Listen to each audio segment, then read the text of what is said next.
বর্তমানে ভারতে লোকসভা ইলেকশন চলছে। লোকসভা ইলেকশন মানে হচ্ছে ভারতের প্রধানমন্ত্রী নির্বাচন। ভারতের ইলেকশনে দুই ধরনের ইলেকশন হয়, একটা হচ্ছে লোকসভা ইলেকশন আর একটা হচ্ছে রাজ্যসভা ইলেকশন।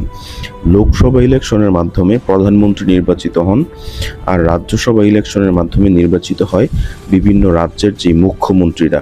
প্রিয় দর্শক, দেখতে পাচ্ছেন একটি ভিডিও নিশ্চয়ই স্ক্রিনে প্লে হচ্ছে, সেটি হচ্ছে ভারতের প্রধানমন্ত্রী নরেন্দ্র মোদী, তিনি ভোট দিচ্ছেন। দেখুন, এই ভোট দিতে গিয়ে এই যে মহিলা বা যারা আছেন তার সামনে, তারা কিভাবে তার সামনে নতজানু হয়ে যাচ্ছে। মানে প্রধানমন্ত্রী মানে সে মানে বিশাল কিছু, বা সে অনেকটা, এটাকে কি বলে, খোদা বা আল্লাহ বা ভগবান টাইপের হয়ে গেছে। দেখুন, প্রধানমন্ত্রী মানে কিন্তু প্রধানমন্ত্রী, সেও কিন্তু আমার আপনার মতো মানুষ, এটা আপনাকে মনে রাখতে হবে।